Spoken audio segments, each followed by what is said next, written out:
নেমে আসতে হবে। আচ্ছা এই অহংকারের কথা একটু বলবো, বলি। আচ্ছা মা লুডু খেলতে জানেন? লুডু বোর্ড খেলতে জানেন? জানেন? কারা কারা খেলতে জানেন দেখি হাত তুলুন। তুলুন, বললে তুলতে হবে। লজ্জা, প্রত্যেক বছর এখানে কীর্তন হয়, লজ্জা। সব জায়গায় পাড়ায় পাড়ায় কীর্তন হচ্ছে, প্রত্যেকদিন কীর্তনেরা বলছে মায়েরা হাত তুলুন, হাত তুলুন, হাত তুলুন। আর আমার বেলায় এখন কি হলো না, লজ্জা। লজ্জা করলে হবে? তুলুন দেখি হাত তুলুন। লজ্জা কিনা ভয় তিন থাকতে নয়, লজ্জা সব ছেড়ে দিন। লজ্জা বাড়িতে দরজা বন্ধ করে রেখে আসবেন, এখানে এলে লজ্জা সব দূরে চলে যাবে। তুলুন দেখি হাত তুলুন। সবাই খেলতে জানেন? জানেন? জানেন? সর্বনাশ। বলে আমরা আগেকার দিনের বয়স্ক মানুষ, আমরা কি করে জানবো? যারা যারা জানেন। আচ্ছা মা বলুন তো এই লুডুতে কটা ঘর থাকে? চারটা। আচ্ছা ওই যে লুডুটা আমরা খেলি, ওই লুডু বোর্ডটা উল্টে দিন, একটা পৃষ্ঠা উল্টে দিলে আরেকটা লুডু আছে না, সাপ লুডু। সাপ লুডু খেলতে জানিস? হ্যাঁ। আচ্ছা চারজন মিলে খেলছে, গানটা কিসে চালু হয় বলুন? ছয়ে, ছক্কা। আচ্ছা চারজন মিলে খেলছে, ছক্কা পড়েছে, সবার ছক্কা পড়েছে, গান চালু হয়ে গেছে। কি আনন্দ, কি কি খুশি হয়েছে তো? তা বলুন দুরি তারি করে পড়ছে, গুটি কি হচ্ছে না, এক এক করে গুটি এগিয়ে যাচ্ছে। আচ্ছা সিঁড়ির তলাতে বললে কি হয়? সিঁড়ি বেয়ে ওপরে উঠে যায়, মানে প্রমোশন হলো।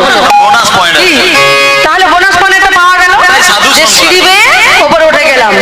ঠিক এর সঙ্গে আমাদের জীবনটা মিলিয়ে নিন। জন্মগ্রহণ করলাম, জন্ম হওয়ার পরে 5 বছর পরে যখন কর্ণমন্ত্র দেওয়া হলো, দীক্ষা দেওয়া হলো, তারপর যখন সাধু সঙ্গ পেলাম, সাধু সঙ্গ পেয়ে কি করলাম না, ধীরে ধীরে আমরা সাধন ভজন দিকে উঠে গেলাম। এই লুডুটার সঙ্গে জীবনের সঙ্গে মিলিয়ে নিন। যেমন এদিকে বোনাস পয়েন্ট পেলাম, সিঁড়ির তলাতে পড়ে আমরা উপরে উঠে গেলাম, ঠিক সাধু সঙ্গে পড়ে আমরা ভজন সাধন দিকে অনেকটা এগিয়ে গেলাম। কিন্তু মা গো, যার গুটিটা সিঁড়ি বেয়ে উপরে উঠে গেল, গুটি পৌঁছে গেল কোথায় না, একেবারে 96 ঘর, 96। আর 3 জনের গুটি নিচে আছে, ভালো করে মনে করুন। 3 জনের গুটি নিচে আছে, 96 ঘরে একজনের গুটি পৌঁছে গেছে। এরা সাধু সঙ্গ পায়নি, পেলে তো যাবে, এরা পায়নি। যে পেয়েছে সে উঁচুতে চলে গেছে। আচ্ছা মায়েরা বলুন তো ওই সময় কি ফেলবে? কি ফেলবে? হ্যাঁ 96 ঘরে গুটি গেছে, 97 ঘরে একটা বড় সাপ আছে। তা যার গুটি 96 ঘরে আছে সে কি ফেলবে? কি ফেলবে? গুটি। গুটি কি হয়েছে জানো তো, খেলার নিয়মটাই ভুলে গেছে। বলে যাই করুন না কেন, এখানেই হচ্ছে ভক্তের পরীক্ষা। বলে যাই করুন না কেন, ভুল করেও যেন না কুটি পড়ে। কুটি বললে কি হবে? সাপের মুখে বলুন, তুমি কি জেনে শুনে সাপের মুখে পড়বে? তাহলে আপনি বলছেন কেন যে কুটি ফেলবো? বলে যাই করুন না কেন, ভুলেও আমরা কুটি ফেলবো না। কিন্তু যার কুটি 96 ঘরে আছে, সেই মুহূর্তে যদি তার মনে অহংকার এসে যায় যে আজকে সবার গুটি নিচে, আমার গুটি উপরে, সবার আগে আমি গুটি পাকিয়ে দেব। যেই না মাকে এই তো অহংকার করে ফেলেছে, মনে মনে অহংকার করেছে, সঙ্গে সঙ্গে কি করলো না, দিক যদি জ্ঞান হারিয়ে ফেলেছে। যেই না হারিয়ে ফেলেছে, যখন গুটিটা ফেলতে গেল করলো কি, কুটি। যেই না কুটি করেছে, গুটিটা কোথায় গেল না, সেই 97 ঘরে সাপটা হাঁকড়ে আছে। হ্যাঁ যেই না গুটি বলেছে, গুটি কোথায় গেল না, 97 ঘরে। একেবারে যেই না 97 ঘরে গিয়েছে, সাপের মুখে বললো, সাপ কি করলো না, একেবারে গিলে খেয়েছে। খেয়েছে আর দেখতে পাওয়া যাবে না। সাপ যদি ব্যাঙ গিলে খায় আর দেখতে পাওয়া যায়? পাবে না। কি তাহলে গুটিটা কি গিলে গেল না, গুটিটা সাপের মুখে যাই না পড়লো, সাপের মুখ থেকে একেবারে নিচে 12 ঘরে চলে এসেছে। তাই ওর প্রেমানন্দে হরি হরি হরি বল। আমাদের জীবনটাও ঠিক একই রকম। যেই না সাধু সঙ্গ পেলাম, পরে উঠে গেলাম, সেই মুহূর্তে যদি আমরাও অহংকার করে ফেলি, পুনরায় আবার আগের জন্মে ফিরে যেতে হবে। সেই আগের জন্মে, আগে কি মানুষ ছিলাম? ছিলাম হ্যাঁ ছিলাম। কি ছিলাম? মারা গেলে আবার মানুষ হবো? বলুন কার মনে বিশ্বাস মানুষ হবো বলুন? হবো না কেন? কর্মণ্যস্য ফলং তস্য, যে যেমন কর্ম করবে সে তেমন ফল পাবে। তা আমরা যদি ভালো না কর্ম করি আমরা কি আবার মানুষ হব? আগে কি মানুষ ছিলাম? তাও জানি না।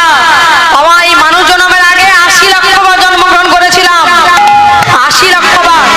শাস্ত্রে বলেছে স্থাবর বিংশ লক্ষঞ্চ বিংশ লক্ষঞ্চ জলজং নবলক্ষক নবলক্ষক কৃমিদং রুদ্রলক্ষঞ্চ রুদ্রলক্ষঞ্চ দশলক্ষঞ্চ ইয়ান্ডজা 10 লক্ষঞ্চ ইয়ান্ডজা 30 লক্ষঞ্চ পশুজং পশুজ চতুর্লক্ষঞ্চ চতুর্লক্ষঞ্চ মানবা চতুর্লক্ষঞ্চ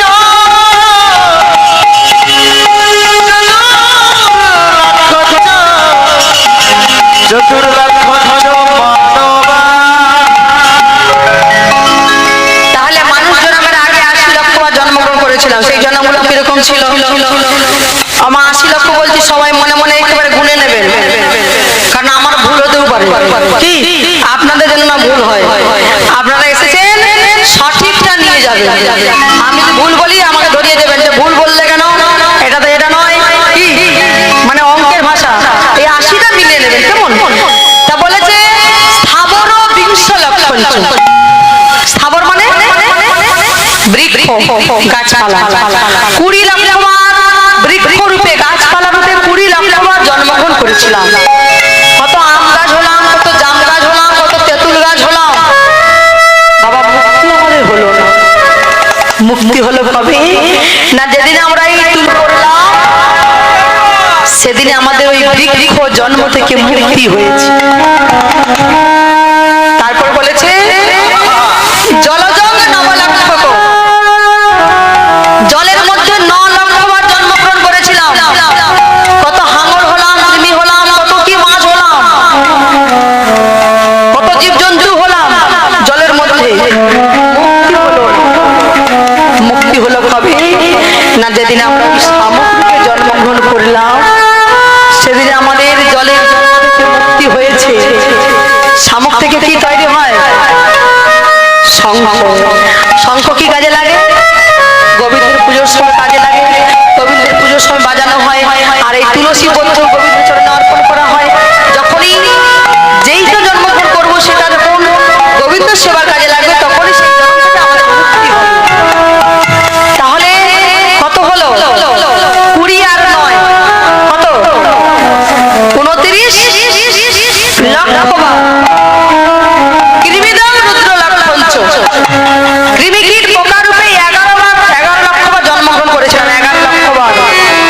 উদ্ধার হলাম কবে না, যেদিন আমরা ওই বজ্রকীট রূপে জন্মগ্রহণ করলাম সেদিনে আমাদের কীট জন্ম থেকে মুক্তি হলো।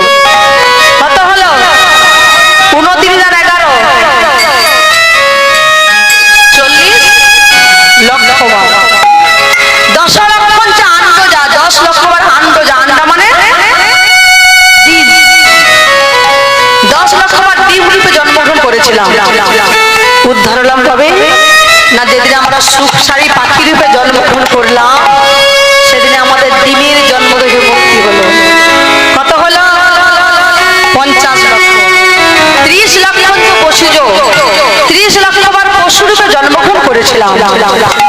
উদ্ধার হলাম কবে না, যেদিন আমরা ওই গাভী রূপে জন্মগ্রহণ করলাম। যেদিন গাভী রূপে জন্মগ্রহণ করলাম সেদিন আমাদের পশু জন্ম থেকে মুক্তি হলো। কত হয়েছে? 80 মিলেছে। তারপরে কি না, চতুর্লক্ষঞ্চ মানবা, 4 লক্ষ বার মানুষ জন্ম পেয়েছি। মায়েরা বলবে না এই তো বললে আগে কি মানুষ ছিলাম? ছিলাম। সেটা মানুষের মতো মানুষ নয়, কিছু ছিল কিছু ছিল। সেই জন্মগুলো কিরকম ছিল? সুন্দর পূর্ণাঙ্গ দেহ হওয়ার পূর্বে আমরা 3 লক্ষ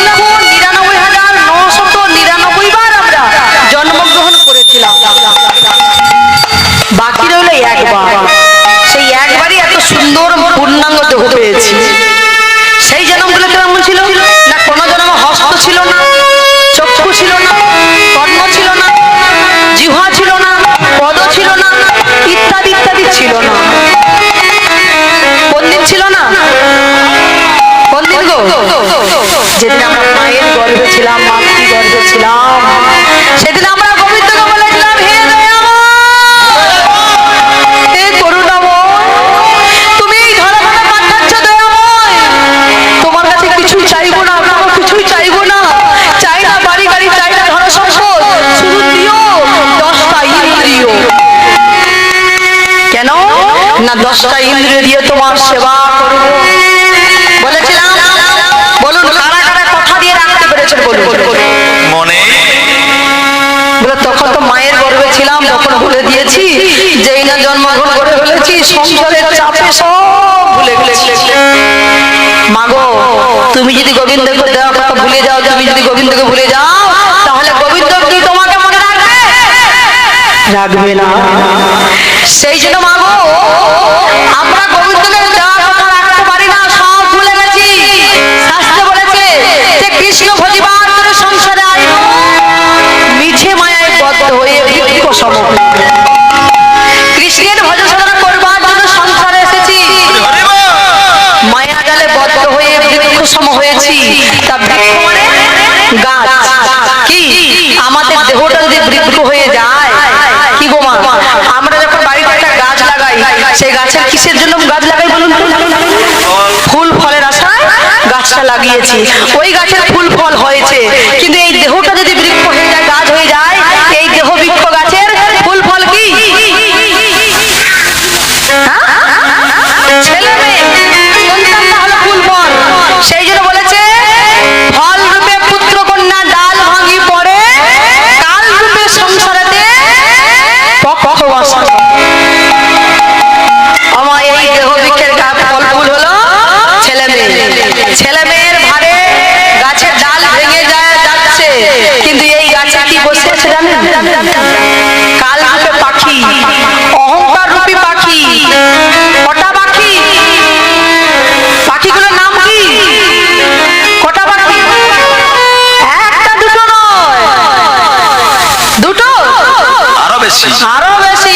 একটা দুটো পাখিতে হবে না, এখানে পালবার হ্যাঁ ছটা ছটা পাখি, ছটা পাখি। পাখিগুলোর নাম কি? সবার দেহ বৃক্ষে রয়েছে ছটা পাখি। কি কি? না কাম, ক্রোধ, লোভ, মদ, মোহ, মাশ্চর্য। এই অহংকার রূপী ছটা পাখি যখন এই দেহ বৃক্ষে বসে থাকবে, দেহ বৃক্ষটাকে যে কি করে দেবে? নোংরা করে দেবে, নষ্ট করে দেবে। গাছে যখন পাখি বসে থাকে, সেই পাখিগুলোকে আমরা কি করি? তারাই তো। না হলে যদি আমরা সেই গাছে যদি ফাঁকা ফাঁকা ফল থাকে, আমরা কি করি? যদি ঢিল ছুড়ে দিই, পাখি তো যাবে যাবে, অনেকগুলো ফল করে নষ্ট হয়ে যাবে। সেই জন্য মা গো গাছ ভর্তি ফলে কিন্তু, মানে ফল ভর্তি গাছে কিন্তু ঢিল ছোড়া যাবে না। কি করতে হবে? হ্যাঁ, শুধু একটু আওয়াজ করতে হবে, ধ্বনি দিতে হবে। কেমন? না একটা আওয়াজে যেন সেই পাখিগুলো উড়ে চলে যায়। কোন আওয়াজ দেব? তাল তাল তাল তাল। হাতে তালি দিলে, করতালি দিলে, ওই ধ্বনিতে, ওই আওয়াজে সব পাখিগুলো গাছ থেকে উড়ে অন্য গাছে চলে যাবে, অনেক দূরে চলে যাবে। ঠিক তেমনি এই দেহ বৃক্ষ গাছে, এই দেহ গাছে, দেহ বৃক্ষে যে পাখিগুলো বসে আছে, সে পাখিগুলোকে কি করতে হবে? না তালি মেরে তাড়াতে হবে।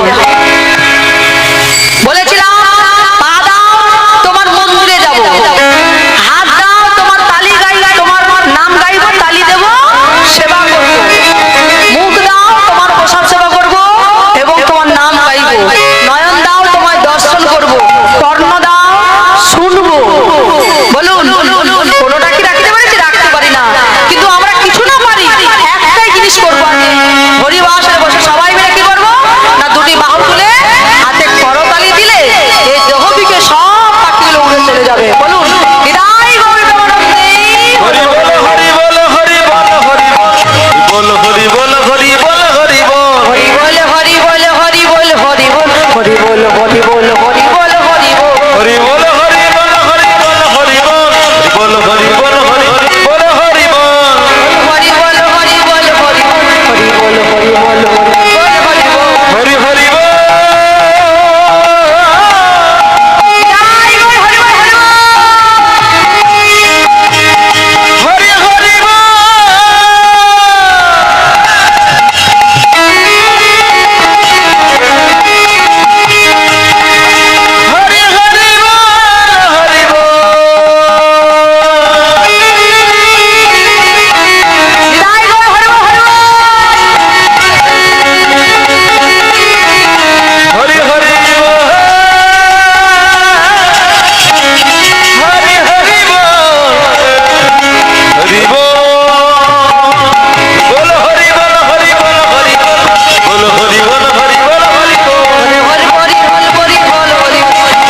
হরি বল হরি বল হরি বল হরি বল হরি বল হরি বল হরি বল হরি বল হরি বল হরি হরি হরি বল। জয় গৌর হরি হরি বল। শুধু হাতে করতালি দিলে সব পাখিগুলো উড়ে চলে যাবে। সেই জন্য আমরা বলেছিলাম 10টা ইন্দ্রিয় দাও।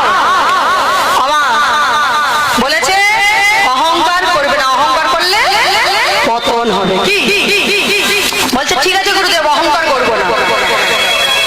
তার দ্বিতীয় নিয়মটা কি না? দ্বিতীয় নিয়ম হলো যে ভক্ত বাড়িতে ভিক্ষা করতে হবে।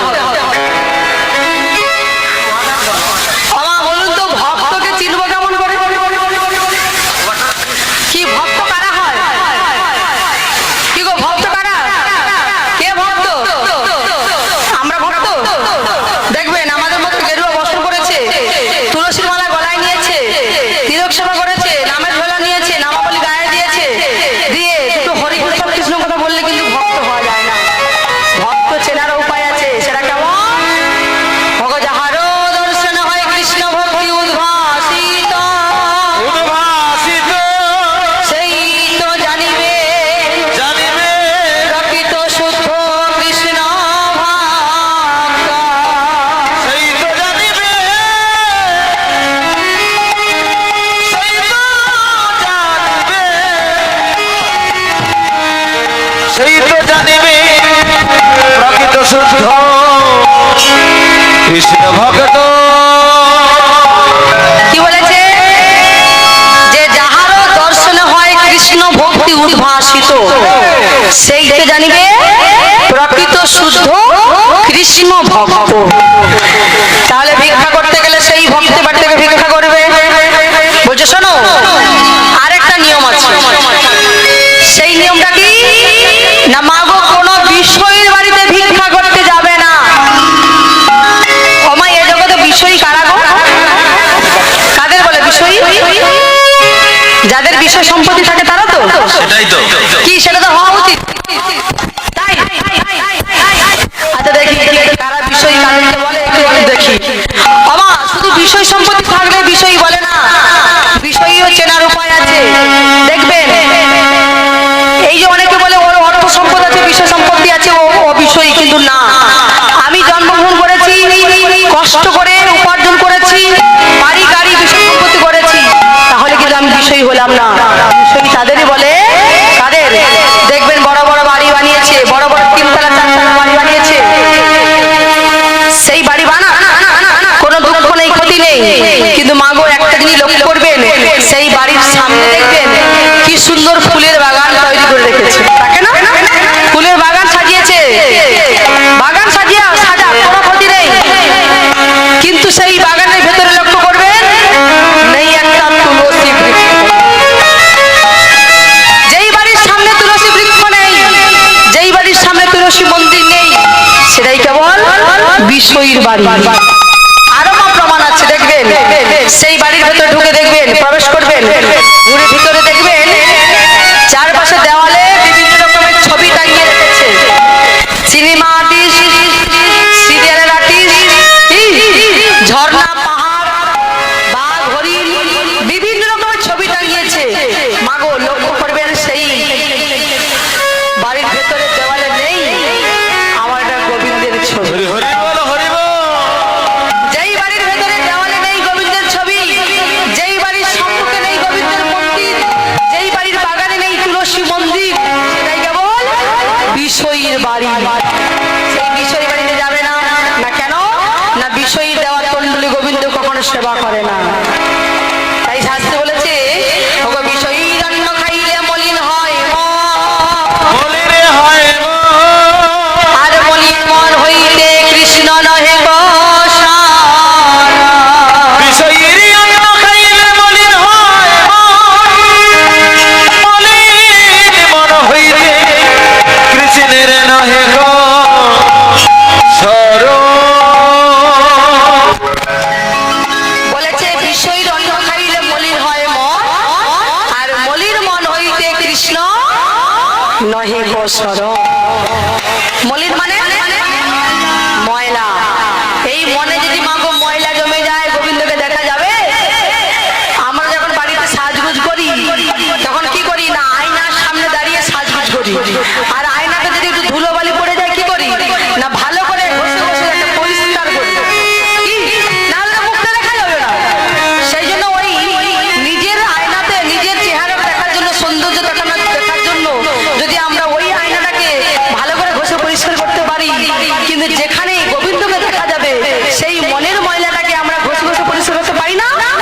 এটাকেও ঘষে ঘষে পরিষ্কার করতে হবে। সেই জন্য বলছে বিষয়ীর বাড়িতে ভিক্ষা করা যাবে না। ঠিক আছে গুরুদেব, আপনি যা বলছেন তাই আমি মেনে নেবো। এই দিন আমাকে দিন ভিক্ষার ঝোলা, আমি ভিক্ষে করে আনবো। এই বলে প্রেমানন্দ গুরুদেবের কাছে ভিক্ষার ঝোলা নিয়ে ভিক্ষা করতে যাচ্ছে। যাচ্ছে ভাবলো শুধু শুধু কি যাবো? না, শুধু শুধু যাবো না।